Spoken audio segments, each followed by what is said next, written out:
and Edward Limonov would finally get his novel, It's Me, Eddie, published in Russia. It would cause a sensation, and its dark vision of the reality behind the rhetoric of American democracy was going to influence an entire generation in Russia. It was the generation to whom the Americans would then try and sell the idea of democracy. All the talk of democracy, the book told them, was just a sham. Really, it was all about the money. But now we come to a period that I call the battle for identity.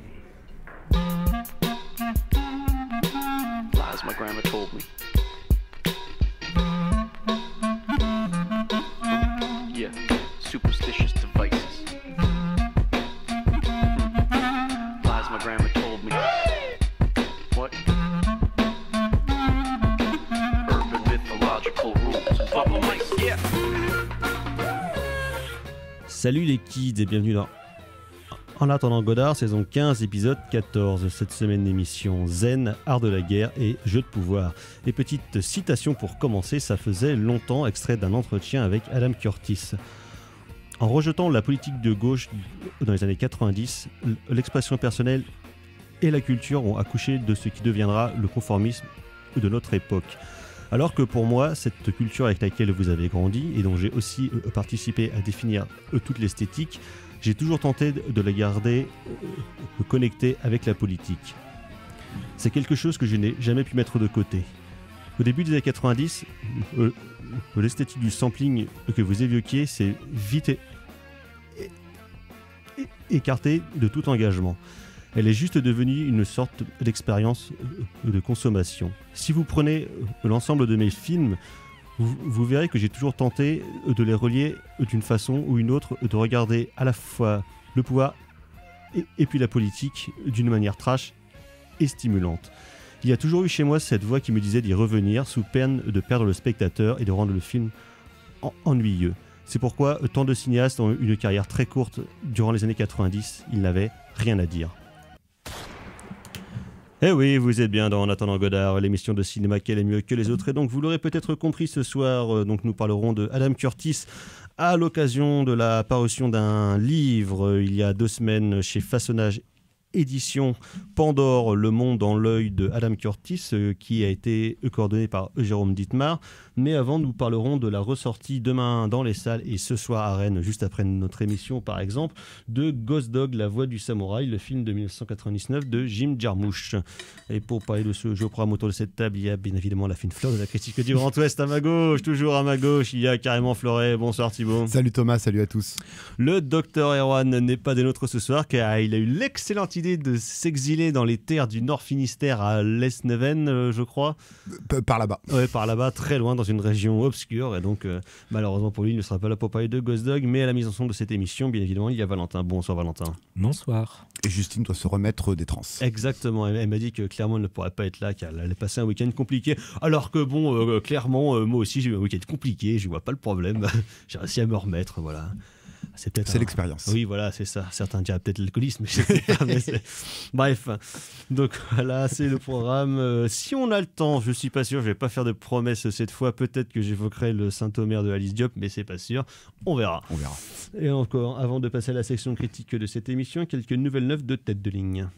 Un seau de merde, docteur. Il m'a jeté un seau de merde en pleine figure.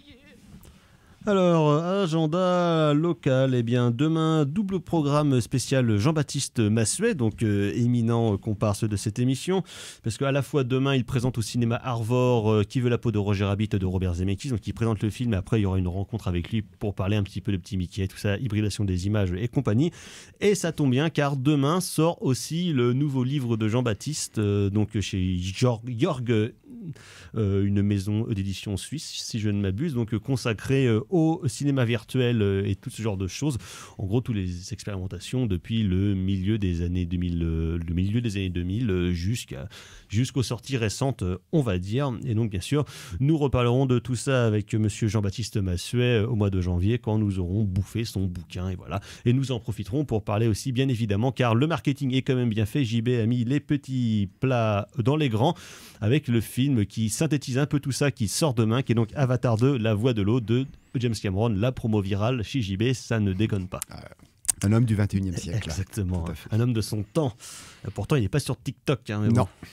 Mais donc, sinon, avant les sorties nationales, puisqu'on parle de James Cameron, donc nous avons le plaisir de présenter, vous pourrez voir ou revoir sur grand écran, nous vous proposons avec nos camarades du cinéma est mort, dans le cadre des films de dimanche soir, donc le dimanche prochain à 20h15 à l'Arvor, de revoir Aliens, le retour. Donc voilà, le voir en salle, en belle copie, je pense que ça va défourailler sa mère, comme disent les jeunes. Oui. Magnifique film de guerre, film mythologique, l'arrivée de la reine. Exactement, c'est formidable. Vasquez. Est-ce qu'on t'a déjà pris pour un homme, Thibaut? Être dans les Marines, c'est comme des vacances à la ferme. Exactement, c'est ça. Ah, ça va être bien. Il sera en VO. Quelle Madeleine ce film. Ah, oui. Donc voilà, Aliens, ce dimanche à 20h15 à l'Arvor. Et donc James Cameron, je le disais, donc demain sort Avatar, la Voix de l'eau, et je vais faire un petit peu quelques sorties des 2 prochaines semaines, parce que donc nous ne serons pas en direct. C'est la trêve des confiseurs, donc il y aura une mixtape de Noël, et nous passerons la semaine d'après, le 27, l'entretien que nous avons réalisé avec Antoine Guérin de Spectrum Film durant la mini-convention cinéphile à Rennes le mois dernier. Voilà. Donc, à force de quand même chroniquer les films qu'il édite, on s'est dit et en dire du bien. Et en dire de bien, on s'est dit que ce serait pas mal quand même de le soumettre à la question. Donc voilà, on aura eu à peu près 1 heure d'entretien avec lui. Et donc les sorties, outre Avatar qui de toute façon va ravager tout le monde sur le box-office, donc les mecs sont pas cons, ils ont sorti les autres gros trucs avant, parce qu'ils savent quand même pertinemment que James, quand il sort un film une fois tous les 10 ans, voire un peu plus, voire tous les 12-13 ans maintenant, donc il vient clairement pas là pour aller beurrer les cracottes, hein. Donc Avatar 2 sort demain, plein de séances déjà dans tous les formats possibles et imaginables, à part en pellicule. Normal. Mais donc il sort d'autres choses. Pour les petits, il y a le nouveau film Ernest et Célestine, le voyage en Charabie. Oui. Donc voilà. Je sais pas, c'est pas la même équipe, il me semble, du premier Ernest et Célestine, qui, je le rappelle, est un chef-d'œuvre. Oui. Et les 2 personnages de Ernest et Célestine sont personnages. Ça a une série animée aussi. Il y a eu une série Ernest et Célestine en hiver. Il y a d'autres court-métrage d'animation. Voilà, ce sont 2 personnages absolument attachants, bien punk et remplis d'émotions. Le premier, c'était un vrai film de gauche, hein, vraiment un film oui, avec le dernier rôle de Claude Chabrol en plus, donc c'était quand même pas rien. Et puis, voilà, je le sais parce que je lis beaucoup de Ernest et Célestine à mon fils, mais parce que je suis assez fan des bouquins, mais oui, une vraie... de vrais beaux personnages, donc à voir. Voilà. Mais je reste sceptique quand même. Sinon, il y a un film de la dernière prix Nobel de littérature en date, Annie Ernaux. Le film est passé sur Arte il y a 1 mois et demi, 2 mois, et il sort donc là en salle Les années Super 8. Donc sur les années de jeunesse de Annie Ernaux avec son frère. Ils ont fait un film ensemble sur leur film de famille, tout ça, machin, blablabla. Ça peut être intéressant. Voilà. Sinon, il y a le nouveau documentaire de Gianfranco Rossi, Indiagio, qui s'intéresse une fois de plus après Foucault Amaré au destin des migrants dans la mer Méditerranée. Donc ça sort demain probablement au TNB, je pense. Il y a le nouveau film de Nicolas Parisé, Le Parfum Vert, un film d'espionnage avec Sandrine Kiberlin et Vincent Lacoste. Son premier film, Alice et le maire, était plutôt bien, avec Fabrice Lucchini dans le rôle du maire de Lyon, genre de Gérard Collomb. C'était plutôt pas mal, un film de jeu spino-démocrate. Il est totalement dans l'esprit, mais c'était plutôt sympathique. Voilà, sinon, parce que Thibaut aime bien le sport, donc un film de canasson, Christian Duguay n'arrête pas après, maintenant qu'il a arrêté de faire des films d'action et puis des films de guerre à notre plus grande dame. Il fait du cheval exploitation. Il fait du cheval exploitation ou des films à la cour en montagne. Non, cette fois c'est avec Pio Marmaille et Mélanie Laurent. Le film s'appelle Tempête. C'est une petite gamine qui aime bien faire du cheval, puis après elle se fait genre écraser les jambes par un cheval. Elle est triste, mais après bon, c'est pas parce qu'on a plus de jambes qu'on peut pas faire de cheval. C'est pas faux. Parce que les carrioles ça existe. Une belle leçon de vie pour Noël. Exactement, une belle leçon de vie. À propos de leçon de vie, c'est probablement le cas dans le nouveau film de et avec Gérard Jugnot, mais aussi Marc Lavoine, Le Petit Piaf. On est en partie en Bretagne, je crois.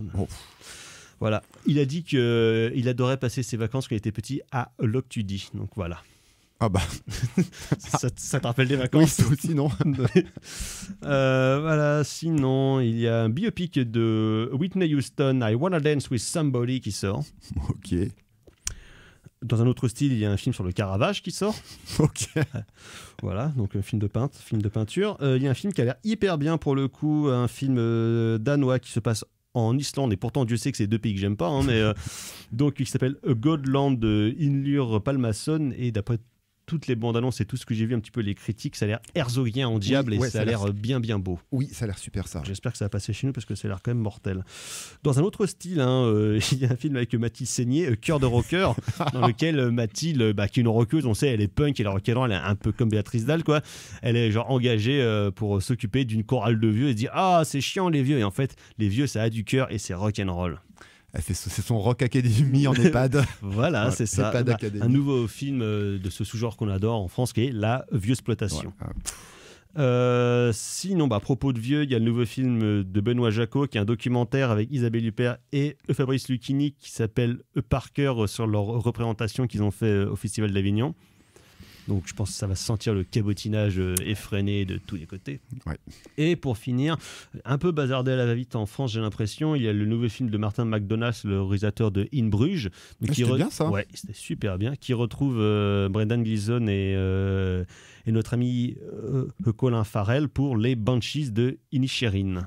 Donc ça a l'air hyper chouette aussi. Il n'avait pas fait un truc entre une Bruges et... Il avait fait Seven de Psychopaths, Ouais. Il avait fait un autre truc après, il avait fait The Three Billboards avec Frances McDormand et Sam Rockwell. qui est plutôt bien surestimé. Oui, mais sympathique. Mais un peu surestimé. un peu surestimé, mais voilà. En tout cas, ça a l'air plutôt chouette. En plus, j'aime beaucoup Colin et ça se passe en Irlande, donc ça va être chouette. Super. Exactement.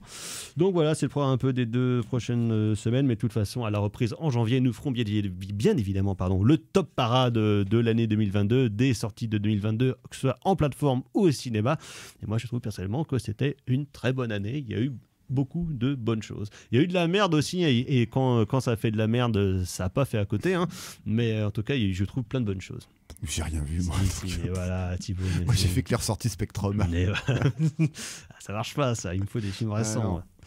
Donc, voilà, on va passer à la section critique de cette émission et on va écouter tout de suite une ombre rapide. I'm saying, you could just come over top of that shit. En attendant Godard sur Syllab, et donc c'était le Wu-Tang Clan avec Fast Shadow, extrait bien évidemment de la bande originale de Ghost Dog The Way of the Samurai, sortie en 1999, bande originale composée donc par RZA du Wu-Tang Clan, qui avait invité ses petits camarades et ses petits copains à poser quelques voix donc sur la bande originale qu'il avait composée pour ce film de Jim Jarmusch, donc en 1999. Le film donc ressort demain dans plusieurs salles françaises et ce soir notamment au Ciné TNB à 21h après cette émission. Donc précipitez-vous si vous nous écoutez en direct, allez voir le film car c'est probablement un des 2 ou 3 plus grands films de Jim Jarmusch, star du cinéma indé américain de la fin des années 80 et des années 90. Moi, j'ai un rapport assez compliqué, enfin pas compliqué avec Jim Jarmusch, mais assez, on va dire, ambivalent, parce que moi j'ai découvert pas forcément en 1995, mais avec son film de 1995, donc A Dead Man, son film, son western contemplatif, crépusculaire, théorique sur le western, magnifique. avec Johnny Depp et Robert Mitchum, et une magnifique musique bien évidemment de Neil Young, à qui juste après il a consacré un documentaire sur la tournée du Crazy Horse en 1996. Et donc j'avais vu celui-là déjà parce que je kiffe les westerns, j'aime beaucoup Robert Mitchum, j'adore Neil Young, je me dis putain mais c'est mortel et tout. Après je vois Ghost Dog, je me dis putain mais c'est mortel aussi, c'est genre du hip-hop, l'esprit samouraï et tout, des mafieux, c'est mortel. Ce mec va devenir mon nouveau metteur en scène préféré. Bon, après j'ai découvert ses autres films. Et comment dire, c'est plus compliqué à la fois parce que vraiment ses premiers longs métrages, Done by Law, Murder Mystery, sont quand même vraiment marqués par un truc new-yorkais, indépendant, années 90, qui qui a parfois ses bons côtés, mais qui est souvent, je trouve, un peu arty, un peu chichiteux, et ce qui, moi, m'embête un peu, qui en tout cas m'intéresse moins dans le cinéma new-yorkais de manière générale, ce côté vraiment trop conscient d'être new-yorkais, d'être un peu différent du reste de l'Amérique, donc on fait nos trucs entre nous.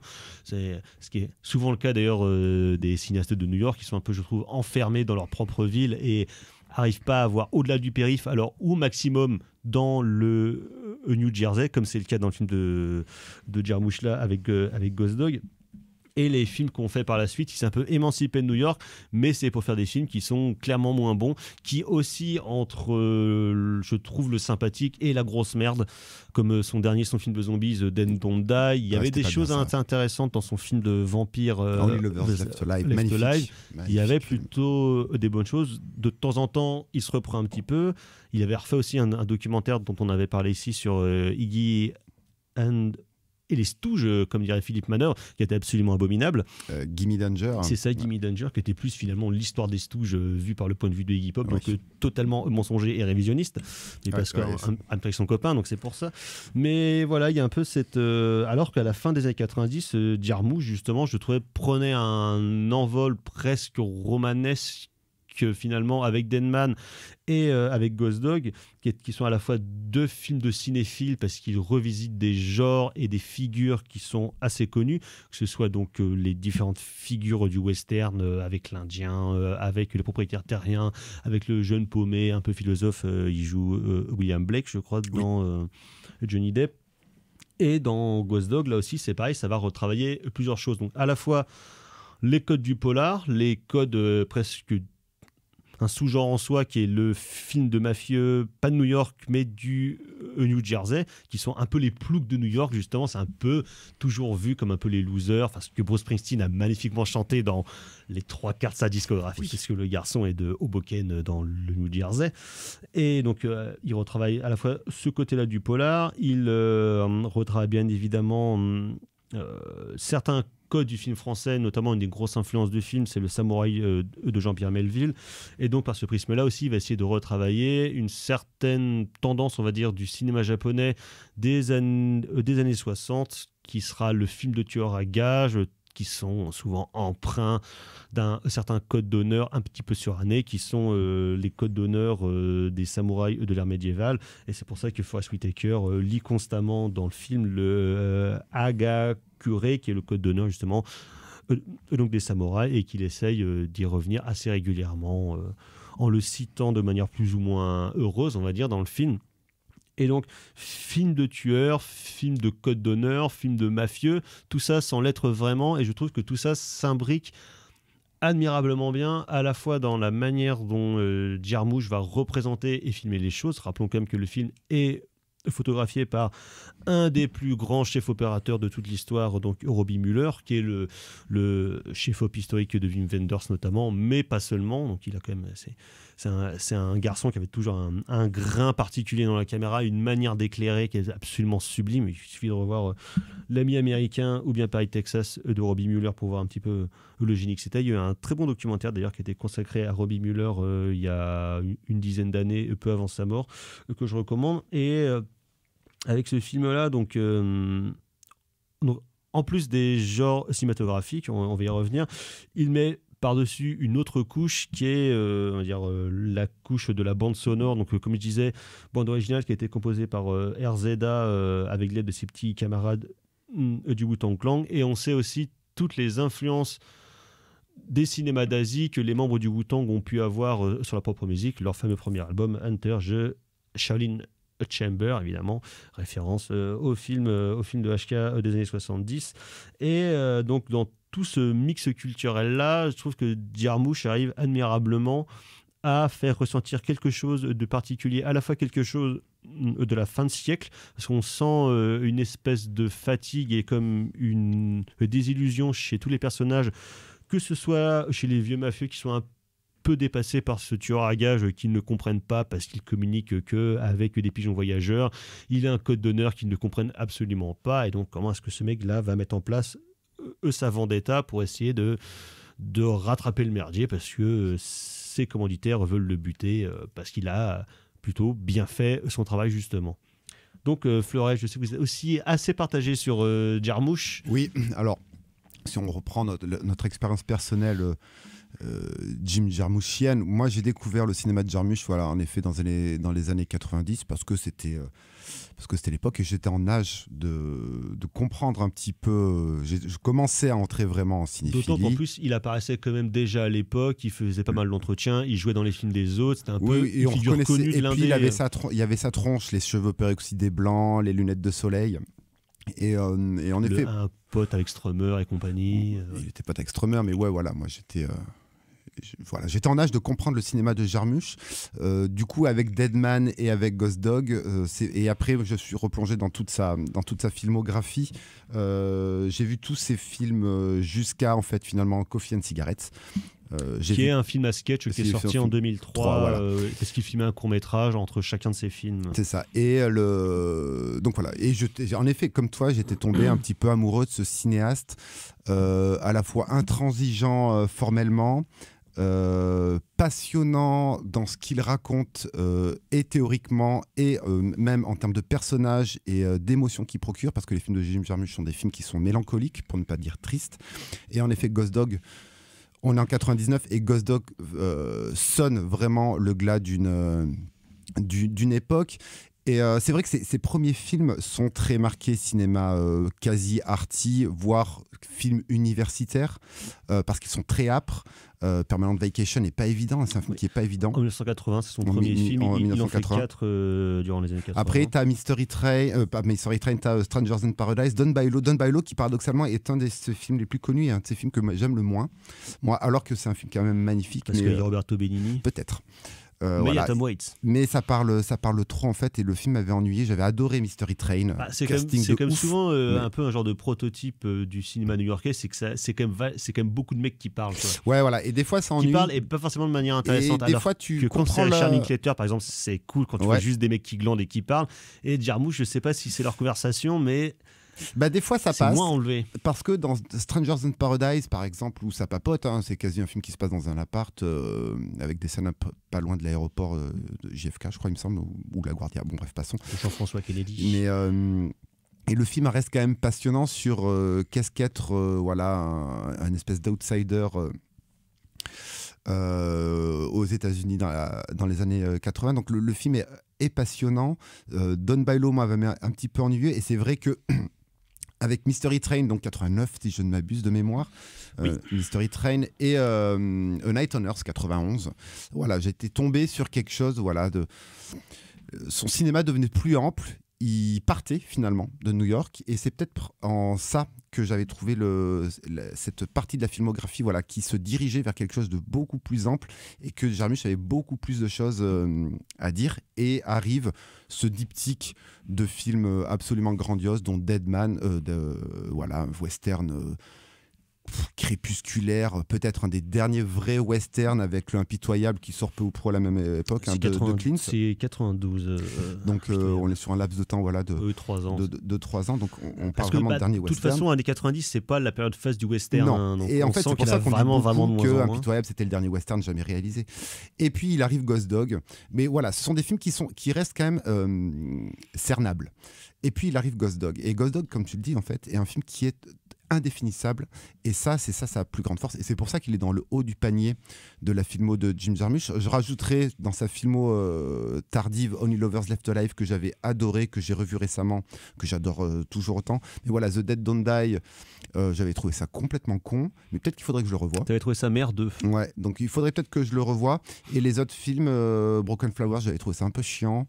C'est un film avec Bill Murray, Patterson, j'ai pas vu. The Limit of Control, j'ai pas vu, parce que je sentais que Jarmusch était sur une pente descendante, donc j'ai un petit peu j'ai lachement lâché le cinéaste. Il est un peu sur la pente de tous les cinéastes une fois qu'ils sont institutionnalisés, qu'ils sont reconnus, ou vraiment maintenant ils pourront faire tous les festivals du monde, on va continuer à leur sucer la bite, c'est formidable. Et c'était un petit peu ennuyant et un petit peu ennuyeux, mais néanmoins Ghost Dog, c'est une espèce de synthèse du cinéma de Jarmusch, dans le sens où il va livrer ses références cinéphiles, ses références littéraires, ses références musicales, parce que c'est un grand mélomane, parce qu'il était pote avec Strummer, il est pote avec Neil Young, il est pote avec The RZA, il est pote avec Iggy, alors ça pose problème dans Gimme Danger, mais néanmoins c'est un immense mélomane. Oui, et puis il a aussi donc, des grosses références littéraires. Il est pote avec Paul Auster, c'est pour ça qu'il apparaissait dans le film qu'il a co-réalisé avec Wayne Wang, Smoke par exemple. C'est super ça. Un film absolument merveilleux où il a un second rôle dans la boutique de Harvey Keitel. Donc voilà. Et là, Ghost Dog, multitude de références, et pourtant il y a la patte Jim Jarmusch. Et rien que l'ouverture montre la patte Jim Jarmusch, parce que Jim Jarmusch, on peut dire, voilà, ces personnages parlent ici. Très peu, mais c'est un cinéma qui peut être bavard, c'est un cinéma qui est très urbain, et en fait on sent le truc. En fait là il va à contresens de sa propre filmographie, dans le sens où les personnages sont complètement taiseux, ils parlent très peu, il y a un pigeon voyageur, il n'y a que les mafieux qui parlent un petit peu, et parce encore que ils sont des plus mafieux italiens, ils sont plus occupés à regarder la télé et à regarder des dessins animés, des cartoons à la télé qu'à parler, mais il y a quelque chose. C'est pas les Sopranos, quoi. Non, mais il y a quelque chose qui reste. Donc voilà, il va à contresens de sa propre filmographie, donc ça c'est très intéressant. Mais en même temps, il reste un film typiquement jarmuschien parce que il convoque la ville. Donc ici on est dans le New Jersey, et des références cinématographiques, parce que c'est un cinéphile, hein.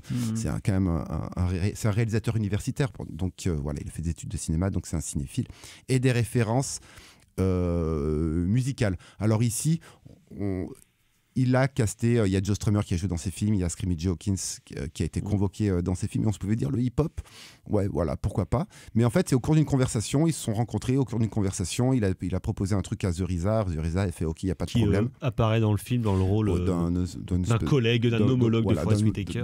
D'un homologue. Donc là, il y a une vraie nouveauté dans le choix musical. On rappelle au passage que c'est peut-être une des BO les plus iconiques des années 90, BO absolument somptueuse. Bien entendu, c'est le Wu-Tang, c'est The RZA, c'est un génie, et le Wu-Tang, groupe de génie. Mais il y a ce côté urbain qui reste. Et l'ouverture du film le montre bien, parce qu'en fait, Jim Jarmusch, voilà, c'est ce que je reprends le fil de ma pensée, il peut être chiant à un moment parce que ces personnages parlent, mais il y a quelque chose qui sait admirablement bien faire, c'est filmer la ville. Et le film... Et le spleen de la ville. Et le film, en fait, commence comme si on était dans une symphonie urbaine. C'est-à-dire que les symphonies urbaines, on en avait parlé pour... une ressortie Spectrum d'un film qui se passait à Hong Kong, là, de Shell Taxi, Where Are You Going? Et on avait parlé. Et c'est un genre du cinéma documentaire, cinéma d'avant-garde documentaire, donc premier film des années 10, New York 1911, je crois, le premier film, qui date de 1911. Et ça a été vraiment institutionnalisé dans les années 20, hein, Berlin, Symphonie d'une grande ville, L'homme à la caméra de Dick Evertoff, Walter Ruttmann pour Berlin, Symphonie d'une grande ville. Et on va suivre en fait la vie d'une ville. Et en fait, dans l'ouverture de Ghost Dog, j'ai calculé parce que j'ai revu le film chez moi, il y a 10 minutes de spleen urbain qui se passe en introduction avant que les personnages commencent à apparaître. Et ça, c'est absolument magnifique parce que ça colle à la musique du Wu-Tang, et ça colle à l'esthétique de Jim Jarmusch dans cette manière de filmer, et ça colle à cette mélancolie qui énerve tout le cinéma de Jim Jarmusch. Mais ici, vraiment, on est vraiment au sommet d'une mélancolie urbaine et d'une époque qui va se terminer. On est en 99, le 21e siècle va arriver. La mélancolie et un peu la fin de monde, c'est ce qui colle un peu à l'image du New Jersey, justement. Ce côté plus que de New York, ce côté un peu ville dortoir, ce qu'on voyait par exemple dans le Copland c'est des outsiders, quoi. Voilà. C'est ceux qui en fait, il faut traverser le pont pour arriver dans la grande ville, et puis eux, ils restent là. De toute façon, le boss le chante très très bien. Mais si j'ai envie de rapprocher ce film-là, si on peut faire quelques rapprochements, en re-regardant ce film, plus que Rashomon de Kurosawa, plus que Le Samouraï de Melville, qui sont des influences évidentes. Et c'est peut-être là le défaut, beaucoup trop littéral, parce que le film est ultra littéraire et les références sont peut-être trop marquées. Moi, j'ai pensé à un film de Sam Peckinpah, Pat Garrett et Billy the Kid. Ah oui. Pourquoi ? Parce que je trouve que Pat Garrett et Billy the Kid est un des films les plus tristes que j'ai pu voir. C'est un sommet de mélancolie contemporaine. Et à ce niveau-là, et Sam Peckinpah filmait la fin d'une époque. Et Jim Jarmusch fait également la même chose dans Ghost Dog. C'est ces mafieux Alors, on n'est pas dans la flamboyance par exemple, de chez Coppola. Hein. On est loin de là. Les mafieux sont des espèces de ploucs qui passent leur temps à regarder des cartoons. C'est vraiment des pieds nickelés. Hein. C'est des bras cassés. Henri Silva, quand même. Les enjeux. Mais qui est tout vieux, déjà. Ouais, mais même les enjeux autour de la persona de Ghost Dog. Voilà, bon, ben, on va le buter parce qu'on a vu la fille. Tout ça, c'est limite. C'est quasi arbitraire, ils n'ont pas de grandes ambitions de mafia. Donc voilà, c'est des petits ploucs. Des gangs petits. Des gangs petits, voilà, on n'est pas. Voilà, on est sur. Ils sont également sur la pente descendante. Ghost Dog est sur la pente descendante parce qu'il le sait. Dans tous les cas, Ghost Dog, c'est pour ça qu'il est triste, c'est que le personnage joué par un charismatique Forest Whitaker en diable, un de ses plus beaux rôles, hein, oui. il sait en fait qu'il est condamné parce que le monde. Mais il tient la ligne. Il tient la ligne, mais il sait que le monde ne va plus. Parce que c'est quand même tout le truc important du personnage, c'est qu'on tient la ligne et on assume qui on est. Voilà. Et mais ça va jusque dans ses relations avec le vendeur de glace qui est joué par Isaac de Bancolé. Et la petite fille sur le banc, qui lit des bouquins, voilà. Mais en fait, il sait qu'il est condamné. Il sait que ce monde n'est plus pour lui. Il sait que le monde les gens avec qui il traite savent que ce monde n'est plus à eux. Et c'est en ça que je trouve que le film ressemble à un film de Sam Peckinpah. Parce que voilà, les années 2000 vont arriver avec le bug de l'an 2000. Bon, ben, en 2001, il y a les tours qui vont, il y a le World Trade Center qui va arriver, mais autant chez Peckinpah, c'était la fin d'un Ouest mythique qui n'a jamais existé, mais chez Jarmusch dans Ghost Dog, c'est justement la fin du millénaire, c'est la fin du siècle. On en reparlera tout à l'heure justement sur une époque où c'est la fin des idéologies presque. C'est notre angoisse, voilà. Mais une décennie creuse où on va vers on ne sait quoi, vers le règne des machines, voilà, le terrorisme international. On ne sait pas encore vers quoi on va, parce qu'après tout est allé très vite, mais on y va. Dans la tous génération les cas, X, quoi. On y va. Donc ça, c'est absolument passionnant dans ce film-là. Après, voilà, il y a le mélange des genres, mélange de films de samouraï. Alors on le voit très peu, hein, le film de samouraï, mais il fait du feng shui sur son toit, quoi. Voilà. Mais c'est là. Il y a le film de gangster, il y a le film de potes bavard à la Jim Jarmusch avec quand ça se passe autour du camion à glace. Il y a le film de mafia. Avec en plus, il y a un duel westernien. Un dialogue, mais qui ne fonctionne pas parce que Isaac de Bancolé ne parle que français. Oui. Et Forest Whitaker ne comprend pas le français et l'autre ne comprend pas l'anglais. Donc ça c'est absolument c'est absolument mythique et ça nous dit quelque chose aussi de l'Amérique, quoi. C'est que ce melting pot là n'arrive pas à se comprendre. Alors certes, on essaye d'être amis, mais au final, tout ça se délite. Et heureusement, Jarmusch est moins radical que Peckinpah, d'un autre côté, qui peut être aussi radical que Sam Peckinpah. Jarmusch laisse une porte d'espoir avec ce personnage absolument sublime de la jeune fille. Et il laisse une espèce de... C'est comme si Forest Whitaker était un passeur. Il transmet quelque chose avec cette jeune fille, mais... on ne sait pas ce qui va arriver. Et le futur nous dit, parce qu'on on regarde le film de 2022, en fait, on sait que cette gamine, elle est foutue dans l'absolu. Donc, peut-être moins radical parce qu'il laisse un échappatoire, mais nous, spectateurs, on sait que l'échappatoire, il est niqué. En 99, on ne le savait pas encore. Mais nous, maintenant, quand on voit le film à la ressortie, on sait que cette gamine, ça va être compliqué pour elle. Mais bon, voilà, le film... est absolument magnifique, des effets peut-être de montage avec des fondus enchaînés qui sont pas tip top, qui sont marqués, qui sont datés années 90. Ouais, tu vois, moi ça m'a fait penser à un autre film qui est sorti l'année d'après, un film japonais tourné aux USA pour le coup, de Kitano, Aniki mon frère. Ah ouais. Où là donc c'est un japonais un membre des triades avec qui va aux USA pour aller faire un contrat avec Omar Epps, et il y a ce même genre de splint parce que Kitano est quand même assez coutumier des films violents et ultra dépressifs, et là encore plus dans le cadre d'un film de triade et puis d'un film de mafia, ce qu'il fera encore par la suite quand il reviendra au Japon avec Outrage notamment, tout ça, mais même dans ces films des années 80 et des années 90, et il y a vraiment un genre de parallèle qui s'opère entre les deux, comme une genre de réponse du Japon au film de Jarmusch. Je sais absolument pas si Kitano l'a vu, mais il y a un genre de mood, comme on dirait, c'est ça, l'atmosphère. Après, le film a beau être triste, il est supporté par un casting incroyable, il est supporté par une BO incroyable, et il est supporté aussi par des images qui sont devenues iconiques au final. parce que Jim Jarmusch et Robbie Muller. Alors Robbie Forest Muller, Whitaker avec ses pigeons sur le toit. Robbie Muller, voilà, il a bon une carrière, sabre. il a une carrière de fou. Voilà, dire photo de Wim Wenders, mais il a bossé avec Peter Bogdanovich, il a bossé avec, j'ai pas sa filmo là devant, mais c'est un immense directeur de la photo. Il a fait Police fédérale Los Angeles de Wilfried Friedkin, donc pas mal. c'est plutôt pas mal. Il a bossé avec Roberto Benigni, avec Barbet Schroeder.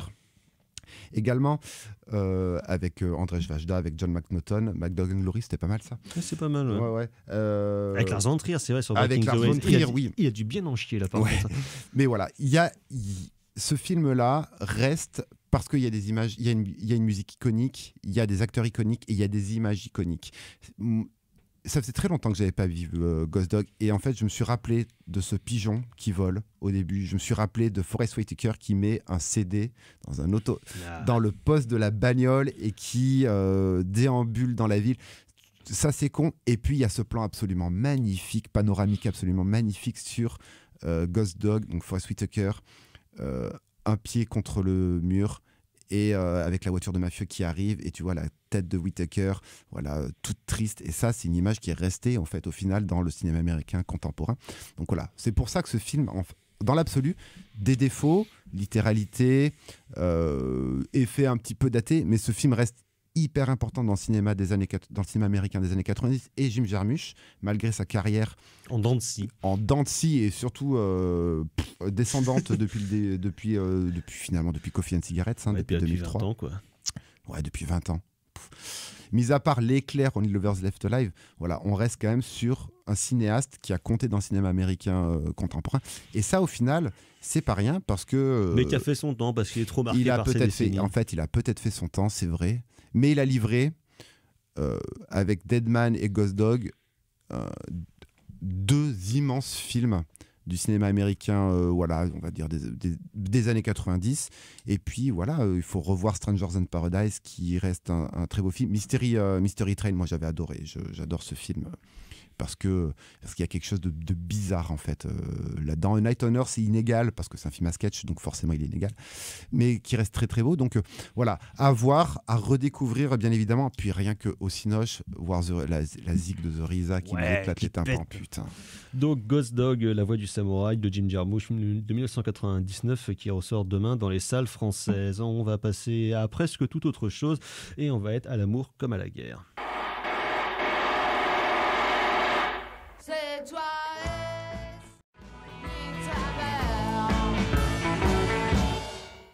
En attendant Godard sur Syllab, et donc c'était Stéréo Total avec À l'amour comme à la guerre, qu'on pouvait entendre dans le documentaire de l'an passé de Adam Curtis, Can't Get You Out of My Head. Et donc de Adam Curtis, il en est question à l'occasion de la parution d'un ouvrage en France, le premier consacré donc au journaliste cinéaste britannique. Donc Pandore, le monde dans l'œil de Adam Curtis, c'est chez Façonnage Édition, qui a été coordonné par Jérôme Dittmar, qui est aussi le créateur des éditions, qui ont sorti notamment il y a 2 ans un excellent bouquin de Julien Abadi sur Speed Racer des Wachowski. Julien Abadi qui est un des auteurs de cet ouvrage. Donc, outre Jérôme Dittmar et Julien Abadi, il y a Jackie Goldberg, François Co et Fernando Gonzo. Donc ouvrage qui revient sur la carrière de cinéaste journaliste, même s'il déteste qu'on le considère comme un cinéaste. Adam Curtis, dont on avait parlé un petit peu l'année dernière, et qui est moi un cinéaste qui me fascine et me passionne depuis un peu plus d'une dizaine d'années, quand j'ai découvert à l'époque sur les forums de cinéma l'existence de ce garçon qui a commencé à travailler à la BBC au début des années 80 et qui a été vraiment révélé notamment dans le monde anglo-saxon au début des années 90, en 1992, avec Pandora's Box, et qui après a fait son petit bonhomme de chemin avec plusieurs documentaires. Certains sont des séries documentaires qui aussi entre on va dire les 3 heures et les 8 heures pour le plus long. En l'occurrence, c'était Can't Get You Out of My Head qui fait 8 heures. Sa dernière série documentaire, j'en ai parlé en coup de cœur il n'y a pas longtemps, est disponible depuis 2 mois. Donc ça s'appelle Trauma Zone Russia 1985-1999. What it felt like to live through the collapse of communism and democracy. Donc il relate toute la fin du bloc de l'Est jusqu'à l'arrivée de Vladimir Poutine au pouvoir. Et on va revenir un petit peu sur Adam Curtis et ses méthodes de travail, mais dans cet ouvrage, donc, il y a des articles sur tous les films les plus marquants de Adam Curtis depuis Pandora's Box, même un petit peu avant, jusqu'à sa dernière série documentaire. Et c'est suivi d'un très long entretien avec Adam Curtis, réalisé en septembre dernier par Jackie Goldberg et Jérôme Dittmar, dans lequel il revient sur on va dire, toute sa manière d'envisager son travail, dans la manière dont il peut opérer à la BBC, et un petit peu les différentes théories et les ressorts politiques qui ressortent de ces films. Parce que donc, ce sont des films de montage qui sont quasiment exclusivement, mais pas tout le temps, composés de l'immense réseau d'archives de la BBC, puisque donc c'est une des obsessions de Adam Curtis, c'est la fin de l'Empire britannique, mais qui refuse de voir sa chute. Et comme il l'explique, comme tous les empires qui vont se péter la gueule, ils veulent absolument garder une trace de tout pour montrer que c'est encore les meilleurs.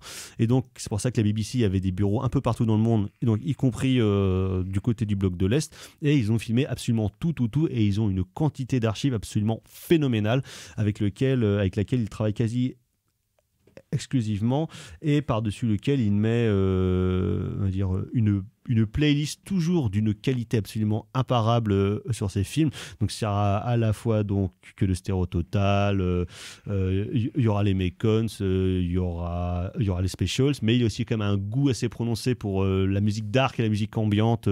Donc il y aura du Nine Inch Nails, il y aura du Burial, il y aura des trucs de musique chelou, expérimentale qu'il aime beaucoup. Le monde d'Erwan. Exactement, c'est un peu ça. Et sur lequel, de manière générale, pas dans tous ces films, notamment pas dans son dernier, mais dans la plupart, il y a une voix off qui est écrite et assurée par Adam Curtis lui-même, avec un timbre si particulier et absolument magnifique, avec des petits effets de voix qui nous ravissent, nous les fans d'Adam Curtis, au fur et à mesure des films, de retrouver un petit peu ce ton assez particulier.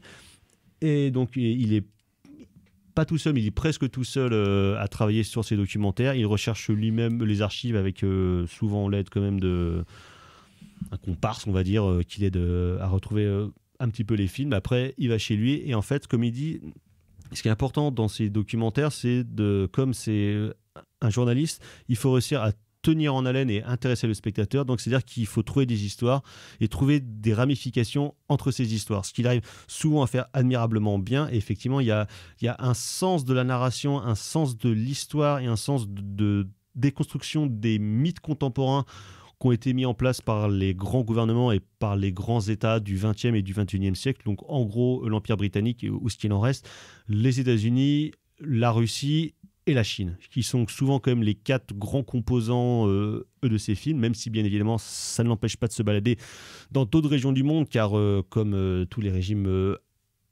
impérialistes, ces gens-là ont été un peu partout, un peu comme nous en France, en Afrique, avec l'Amérique du Sud, avec les différentes magouilles qu'on aura pu faire, on peut dire, et d'essayer de montrer comment est-ce que les idéologies de la fin du XXe siècle ne viennent pas de nulle part, mais remontent justement à des racines qui sont assez lointaines. Ça peut remonter à un siècle, voire 2, et comment est-ce que ça influe sur le monde d'aujourd'hui, à la fois dans le monde des médias, le monde de la politique spectacle, le monde de l'informatique, les modes de consommation de manière générale.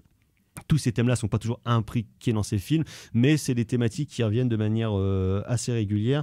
Et notamment, une des choses qui l'intéresse le plus, c'est la montée de l'individualisme au cours du XXe siècle et de l'expression personnelle, qui pour lui est vraiment ce qui a marqué la fin des idéologies politiques au sortir de la Seconde Guerre mondiale, de montrer comment est-ce que finalement, par le biais par exemple des hippies, qui sont des gens qui ont totalement dévoyé tout ce qu'ils avaient dans leurs mains. Comment est-ce qu'en fait, en faisant de l'expression personnelle et de l'individualisme le parangon finalement des êtres d'un pays, comment est-ce que tout ça a détruit toute la force des différents collectifs qui pouvaient être mis en place dans les pays et les différentes poches de résistance finalement. Donc c'est en général assez dramatique à voir.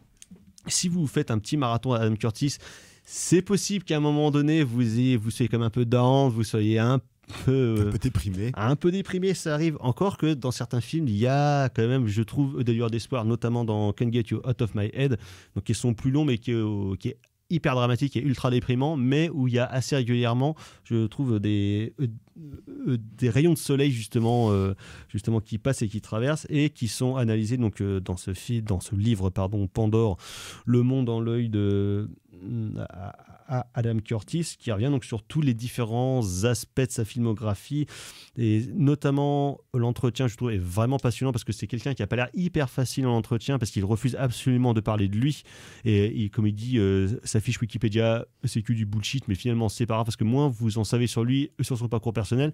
La seule chose qu'on sait finalement, c'est qu'il bosse à la BBC depuis 40 ans et que les mecs lui foutent relativement une paix royale parce que ces films ne coûtent pas cher, comme ce sont des images qui appartiennent à la BBC, et la seule chose qui paye, ce sont les droits musicaux.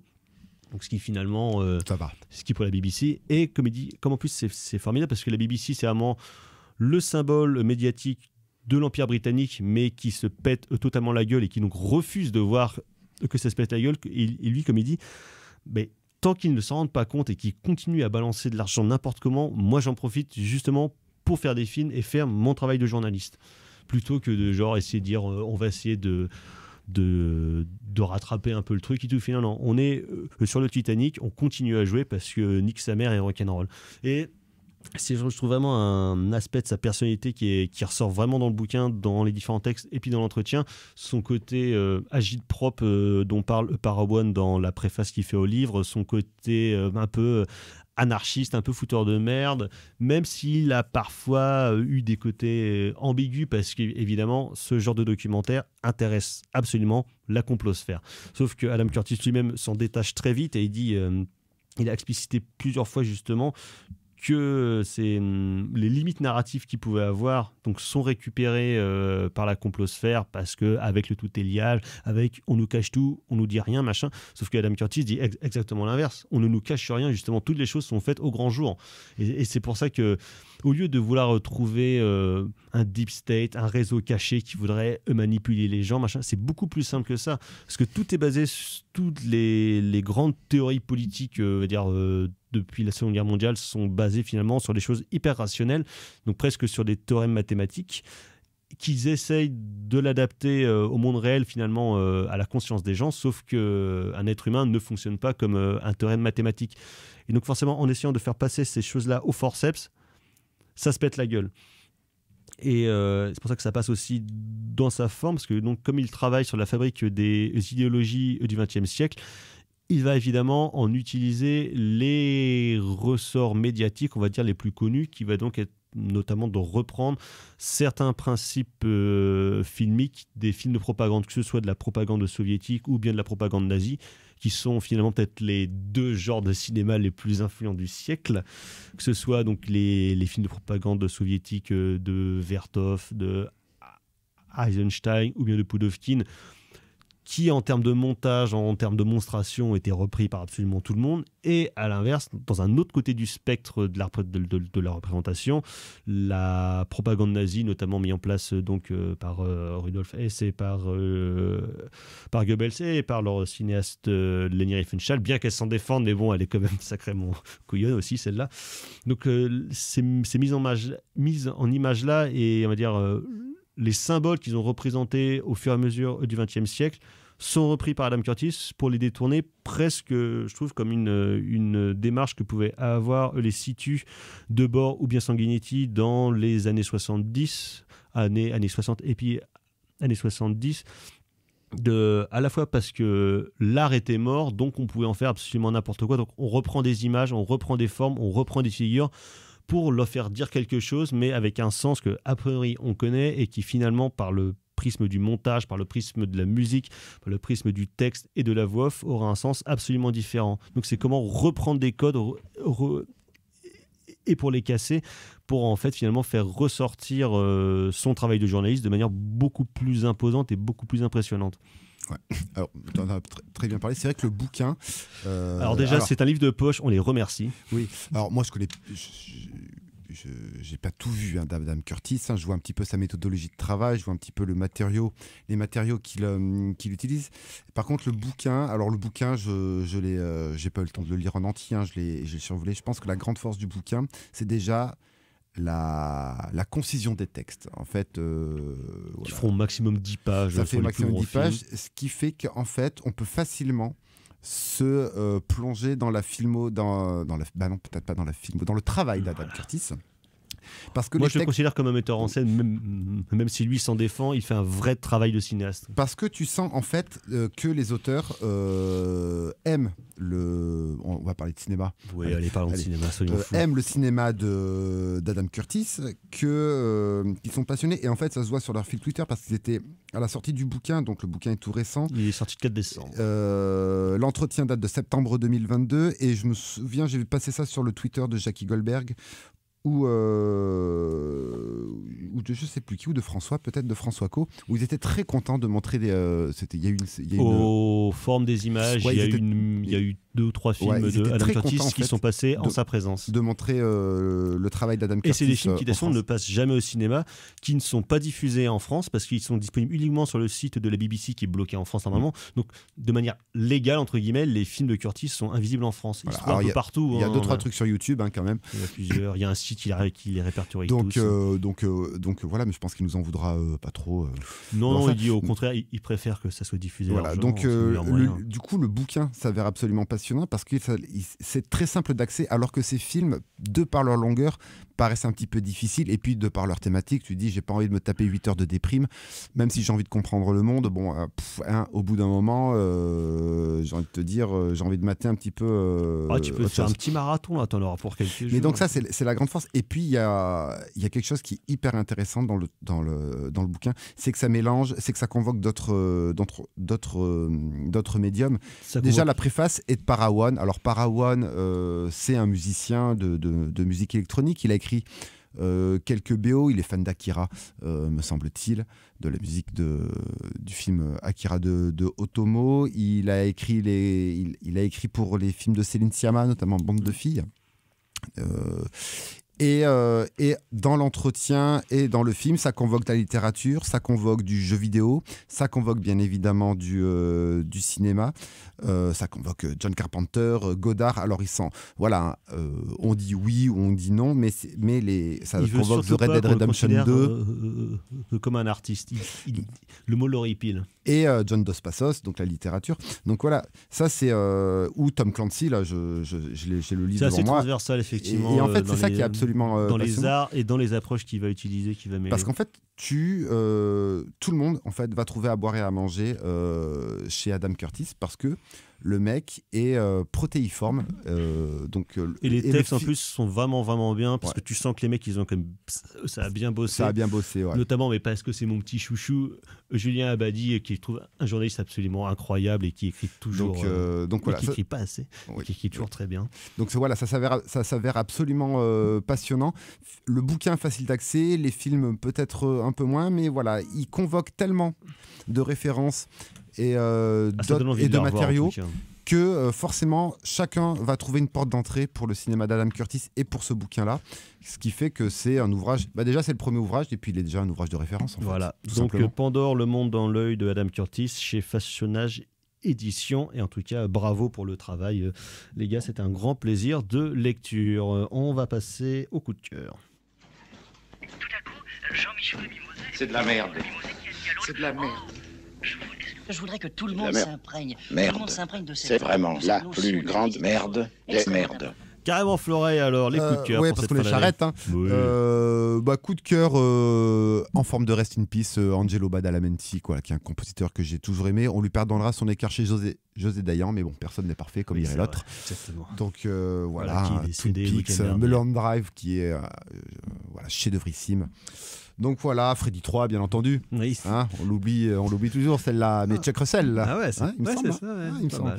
Le 4, Donc, c'est la Mirline. Hein. Freddy 4.